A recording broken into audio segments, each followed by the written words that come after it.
बिस्मिल्लाहिर्रहमानिर्रहीम। मोहतरम नाज़रीन, आज आपकी खिदमत में इस हवाले से हाजिर हुए हैं कि कुछ नासबी हजरात एक रिवायत पेश करते हैं कि शिया किताबों के अंदर ये रिवायत मौजूद है कि नऊज़ु बिल्लाहि मिन ज़ालिक कि शिया के 12वें इमाम महदी अलैहिस्सलाम जब ज़हूर फरमाएंगे तो उस वक्त उनका बदन नंगा होगा। और उसके लिए वो जिस किताब का हवाला पेश करते हैं वो मैं आपके सामने बयान कर दूं। ये हमारी किताब है हक़्क़ुल यकीन, अल्लामा मजलिसी रहमतुल्लाह अलैह की किताब, और इसकी जिल्द नंबर 2 और सफ़र नंबर 18 के ऊपर ये मतन मौजूद है कि जिसको बतौर एतराज़ पेश किया जाता है। मैं आपके सामने वो मतन पढ़ता हूँ, फिर उसके बाद हम उसके जवाब की तरफ आते हैं। और शेख तूसी और नौमानी ने हज़रत इमाम रिज़ा अलैहिस्सलाम से रिवायत की है कि हज़रत कायम अलैहिस्सलाम के ज़हूर की अलामतों में से एक अलामत यह है कि हजरत बराहना बदन कुर्स आफ्ताब के सामने जाहिर होंगे और मुनादी निदा देगा कि ये अमीरुल मोमिनीन हैं, वापस आए हैं ताकि जालिमों को हलाक कर सकें। अब यहाँ पर जो बुनियादी चीज समझनी चाहिए वो ये है कि हमारे इस किताब के तर्जुमे के अंदर भी मतन के अंदर लफ्ज़ बराहना मौजूद है। इसका जवाब क्या है ये आपको इस वीडियो के आखिर में मिलेगा। ये रिवायत किताबुल गैबा नौमानी और किताबुल गैबा शेख तूसी रहमतुल्लाह अलैह में मौजूद है। किताबुल गैबा नौमानी में सफ़र नंबर 186 और किताबुल गैबा शेख तूसी रहमतुल्लाह अलैह में सफ़र नंबर 270 के ऊपर यह हदीस मौजूद है। लेकिन अगर आप इस रिवायत की सनद के ऊपर देखें तो सनद के अंदर एक रावी मौजूद है जिसका नाम अहमद इब्ने हिलाल अबरताई आया है। अब ये अहमद इब्ने हिलाल कौन है, ये हम शिया हजरात के नजदीक क्या हैसियत रखता है, इसके लिए मैं आपके सामने बयान करूं कि अल्लामा हिल्ली रहमतुल्लाह अलैह ने अपनी किताब खुलासतुल अक़वाल के सफ़र नंबर 320 और रावी नंबर है 1256, वहां पर इस अहमद इब्ने हिलाल के बारे में तबसरा करते हुए आखिर में अपनी राय दी और वो कहते हैं कि वइंदी अन्न रिवायतहु गैर मक़बूलतिन, कि मेरे नजदीक इस रावी की रिवायत काबिल कबूल नहीं है। और उसके अलावा इसी किताबुल गैबा शेख तूसी रहमतुल्लाह अलैह के सफ़र नंबर 219 और सफ़र नंबर 248 के ऊपर मौजूद है कि ये वो शख्स है अहमद इब्ने हिलाल जिसके ऊपर 11वें इमाम और 12वें इमाम की तरफ से लानत वारिद हुई है, यानी कि इमाम ने इसको मलऊन करार दिया है। और इस रिवायत का जवाब बहुत बेहतरीन अंदाज में मेरे उस्ताद मोहतरम अल्लामा आफ्ताब हुसैन जवादी साहब, खुदा इनको तूल उम्र अता फरमाए, बेहतरीन अंदाज में दिया था। लेकिन चूंकि हमारे यहाँ किताबें पढ़ने का इतना रवाज नहीं है तो इसलिए कोशिश की गई है कि ये वीडियो की सूरत में दिया जाए ताकि तमाम हजरात इसको बासानी समझ सकें। तो इसके अंदर भी आपको बताऊं कि अहमद इब्ने हिलाल के बारे में रोज़तुल काफी के हाशिया सफर नंबर 258 के ऊपर जो तबा ईरान है जिल्द नंबर 8, उसमें हदीस व जारियत जुबैर के तहत ये आया है कि मलऊनुन अला लिसानिल अस्करी अलैहिस्सलाम, के इमाम हसन अस्करी अलैहिस्सलाम की जबान से इस बंदे को मलऊन कहा गया। ताकि शेख सदूक रहमतुल्लाह अलैह के हवाले से बयान जो है वो सामने आता है। उन्होंने कहा है कि शिया हजरात में से कोई शख्स नासबी नहीं हुआ सिवाय अहमद इब्ने हिलाल के।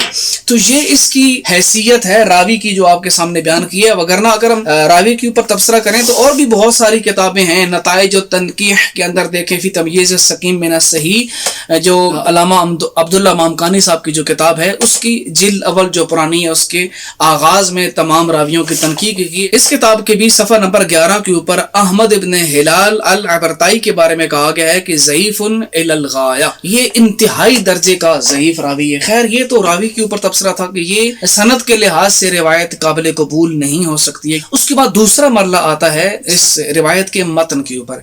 देखें जो मतन किताबुल गैबा के अंदर है शेख तूसी रहमतुल्लाह अलैह और नौमानी रहमतुल्लाह अलैह की किताब के अंदर, दोनों के अंदर जो इबारत नकल हुई है उसमें यह है अस्सौतु सालिस यरौना बदनन बारिजन। बाज किताबों में यदन बारिजन आया है, बाज में बदनन बारिजन आया है, यानी कि तीसरी आवाज जो निदाए आसमानी सुनी जाएगी उसके अंदर वो देखेंगे कि सूरज की जो टिकिया है, सूरज के सामने इमाम अलैहिस्सलाम का बदन वाज़े और आश्कार तौर पर सामने नजर आएगा। बाज किताबों में यदन बारिजन आया है कि हाथ जाहिर होगा, बाज में है कि इमाम अलैहिस्सलाम का वजूद मुकद्दस सामने जाहिर होगा।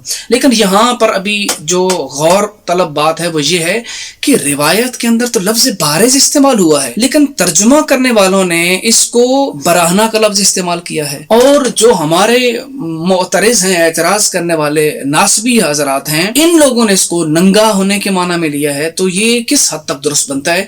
तो सबसे पहले तो ये बता दें कि अरबी जबान में दो लफ्ज इस्तेमाल होते हैं, बारिज और उरियान। अगर यहाँ पर उरियान का कलिमा इस्तेमाल होता तो उसका मतलब बनता था नंगा, लेकिन यहाँ पर मतन के अंदर जो लफ्ज इस्तेमाल हुआ है वो है बारिज, और बारिज का माना कहीं भी नंगा होना नहीं है। जिस तरह के आप देख सकते हैं कि इमाम रागिब इस्फहानी की किताब है मुफरदात कुरान, इसके अंदर भी इन्होंने जब बाराजा वाला जो मादा है उसके झैल में उन्होंने जब इसके माना को बयान किया तो वो कहते हैं कि सबसे पहला माना आज खुद किसी चीज का जाहिर हो जाना, जैसे फरमाया व तरल अर्जा बारिज़तन, जिस तरह के इस्तेमाल हुआ है व तरल अर्जा बारिज़तन, और तुम जमीन को साफ मैदान देखोगे।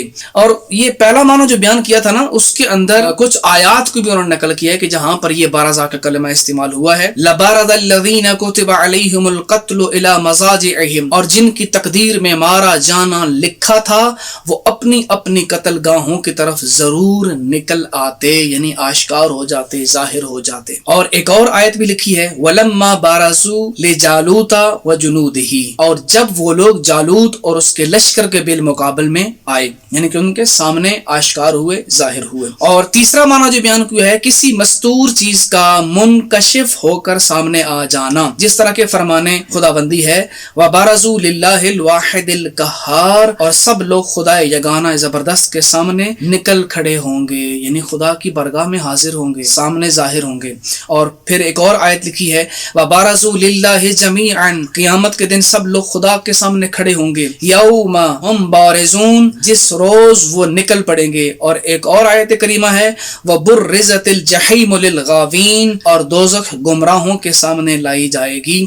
ये तो बात थी उर्दू अदब के अंदर। अच्छा, एक और चीज भी बयान करूं यहाँ पर, जो पाकदामन औरत होती है, पाकदामन औरत के लिए भी अरबी जबान में ये इस्तेमाल किया जाता है इम्राअतुन बरज़तुन। क्या मतलब है? पाक दामन औरत। अगर जो नास्बी हजरात इसका तर्जुमा करे नंगा होना, अरबी जबान में ये किनाया इस्तेमाल किया जाता है पाक दामन औरत के लिए, इम्राअतुन बरज़तुन। और अगर इसका माना वो नास्बी वाला करें तो नंगी औरत तर्जुमा बनता है, जबकि ये उर्दू अदब के खिलाफ है, क्योंकि उर्दू अदब में ये कलिमा इम्राअतुन बरज़तुन एक पाक दामन और अफीफ खातून के लिए इस्तेमाल किया जाता है। खैर, ये कुरान मजीद, इसके अलावा और अहादीस के अंदर जाए तो बेशुमार अहादीस हमारे सामने आती हैं कि जिनके अंदर ये कलेमा इस्तेमाल हुआ है, जहां बाराज़ा का माना वाज़े और आश्कार होके सामने आना इस माना में आता है, न कि नंगी होने के माना में। अब आखिर में जो चीज आती है जिसकी तरफ हमें गौर करना चाहिए, बिल आखिर सवाल तो बनता है कि लफ्ज़ बराहना क्यों इस्तेमाल किया गया? जब तर्जुमा किया गया है, फारसी के अंदर भी बराहना का कलेमा इस्तेमाल किया गया, उर्दू के अंदर भी बराहना का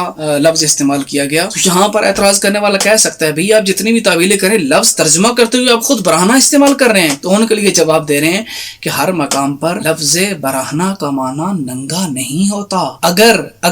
अगर तवज्जो कीजिएगा, अगर आपके नजदीक, आपकी राय में, आपकी फिक्र में, आपकी सोच में हर जगह बराहना का मतलब नंगा है, तो फिर इसके मुताल्लिक क्या फरमाएंगे कि जो आपकी अपने ही इदारों से छपी हुई किताब फतावा बराहना है कि जो इमाम अबू हनीफा और उनके पैरोकारों के लिए लिखी गई, और इस किताब के अंदर इमाम अबू हनीफा के फतावा को दर्ज किया गया और इस किताब का नाम फतावा बराहना है। क्या मतलब?